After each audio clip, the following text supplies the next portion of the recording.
अपनी कजन को कॉल किया तो कुछ बात ऐसी हो रही थी, तो मैंने अपनी कजन से बोला कि भाई तुम्हारे जो वालिद हैं, आपके जो वालिद हैं, वो अपनी बेटियों को ना डिंग डोंग के लिए पेश करेंगे। तो वो बिल्कुल गुस्से में आ गई, कह रही है तुम्हारी हिम्मत कैसे हुई कि तुम मेरे वालिद पे इल्जाम लगाओगे कि मेरे वालिद इस काम के लिए करेंगे। तो फिर मैंने उनको ना कुरान की एक आयत दिखाई है, वो अगर आप खोल के दिखा सकें, सूरह अल हिज्र चैप्टर 15 आयत अच्छा, नंबर 70। तो फिर आपको समझ में आएगा क्यों मेरी आपने कजन आपने आपने आपने हजरत लूत को फिर उठा लाए हैं। कितने कितने आयत नंबर कितनी है? आयत नंबर आप 69 से करें।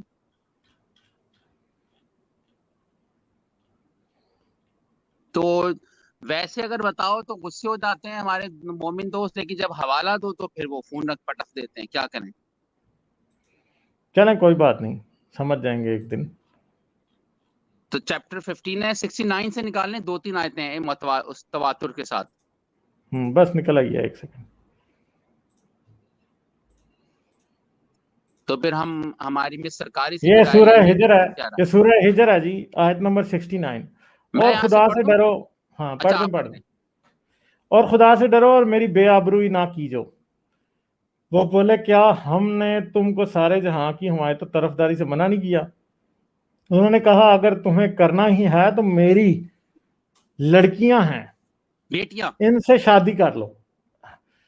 यानी मेरी यहाँ पे बिनाती का मतलब है डॉटर्स, तो यहाँ पे इसने लड़कियां लिखा है, और मेरी कौम की लड़कियां।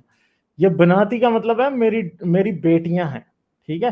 काला, और उसने कहा, होला, ये हैं बिनाती मेरी बेटियां, इन, इफ, अगर, कुन तुम, you would be fallen, doors.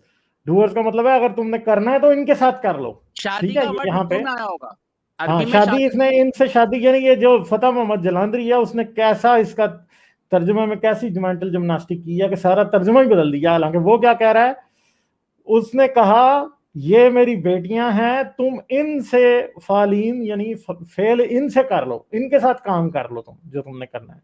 ठीक है। लाम्र का इन्हुम लफी, ये अब देखें, आ मोहम्मद तुम्हारी जान की कसम, वो अपनी मस्ती में मदहोश हो रहे थे। ठीक है, तो वो लोग थे मदहोश थे। तो इनको सूरज निकलते निकलते चंगाड़ ने आ पकड़ा। ठीक है, कि उधर उन्हें शोर सुनाई दिया, और हमने इस शहर को उलट कर नीचे ऊपर कर दिया, जी। उन पर खंगर की पत्थरियां बरसाई। ठीक है। बेशक इस किस्से में अहले फरासत के लिए निशानी है। यानी ये लूत की बेटियों की बात हो रही है कि जब खुदा के फरिश्ते लूत के पास आए और उन्होंने कहा कि, और जो बस्ती के लोग थे वो आ गए और उन्होंने कहा कि जो भी लोग हैं जो तुम्हारे पास आए हैं उन्हें बाहर निकालो ताकि हम उनके साथ सेक्स करें, क्योंकि वो सारे गेज थे या होमोसेक्सुअल्स थे। ठीक है। तो लूत ने कहा कि नहीं नहीं, तुम मेरी ये 2 जवान बेटियां, इनको ले जाओ, ये बाइबल में भी है, ये हदीस में भी है, ये कुरान में भी है, तुम इनके साथ सेक्स कर लो। यानी वो ऐसा बाप था कि अपनी बेटियां पेश कर रहा था अपने मेहमानों को बचाने के लिए, अपनी बेटियों का रेप करवाना चाह रहा था। यानी ऐसा बेवकूफ बाप था। हाँ, विदाउट ठीक है। कंसेंट है एक तो। और ये प्रॉफिट की मोरालिटी अगर आप देखें, और मोमिन लोग नमाज में ही अरबी पढ़ रहे होते हैं, उनको पता ही नहीं होता वो पढ़ क्या रहे हैं। तो ये बताएं, मान लीजिए कैसी मोरालिटी है कि बाप तो कभी अपनी बेटी को अजनबी के हाथों नहीं देगा, और यहाँ तो प्रॉफिट साहब अपनी बेटियों को दे रहे हैं कि गे यानी सेक्स ना हो। हाँ। यानी ये सुन्नत हजरत लूत अलैहिस्सलाम है कि अगर आपके घर कोई मेहमान आए हों और उनको कोई, उनसे कोई, उनका कोई रेप करना चाहे तो आप अपनी बेटियां दे देंगे, इनका रेप कर लो। ये तो हजरत लूत अलैहिस्सलाम की सुन्नत है। ठीक है। तो मुझे बताएं कि हजरत लूत अलैहिस्सलाम को आप क्या कहेंगे फिर? मैंने आपसे बार बार कहा है कि इन ऑल द रिलीजन्स औरतों को एक कमोडिटी समझा जाता है। ऐसी जब देखो तो ट्रेड कर रहे हैं, जिसकी ब्लड मनी हो गई तो औरतों का बट्टा सट्टा होता रहता है, हमारी हमारी औरत ले जाओ, औरत नहीं हाँ, हुई है भेड़ बकरी हो गई है। सीरियसली, जैसे भेड़ बकरी का सौदा करते हैं तो उसी तरह से हाँ, तो औरतों का एग्जैक्टली, भी सौदा किया है इन्होंने एग्जैक्टली।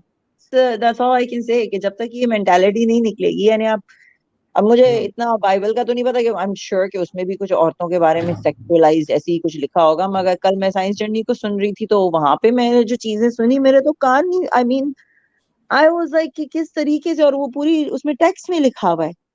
यानी दिस इज, मेरी समझ में नहीं आता है, रिलीजियस बुक्स हैं या ये पॉर्न बुक्स हैं? They might as well be porn books. इनको तो कैटेगरी में डालने चाहिए आपको, और वो भी बहुत ही घटिया पॉर्न। इट इज नॉट वो वाला पॉर्न जो एक पॉर्न होता है ना कि कंसेंशुअल दिखा रहे हैं दो बंदों को, नहीं, ये वो वैसा पॉर्न है जैसे कि रेप पॉर्न, यानी जबरदस्ती औरत पे जुल्म वाला पॉर्न, ये वो वाला पॉर्न है सारा इसमें। ये रेप पॉर्न है, ये रेप पॉर्न। हाँ, रिवेंज जिसे कहते हैं ना, रिवेंज जिसे नहीं क्या, जिसकी भी जो भी बंदा था उसकी बड़ी दुश्मनी थी औरत से, अब वो लोग वेरी बहुत इंटिमिडेटेड हैं औरतों से, कि उन लोगों ने इतनी बुरी तरीके से रिप्रेजेंट किया इनको। बिल्कुल। हाँ, चले और महलीज, और कोई बात आप हाँ। करेंगी? ओके, चलो, नहीं, I have to go anyways. Thank you so much. चले, Thank you. चले, okay, Bye. Thank you, bye bye.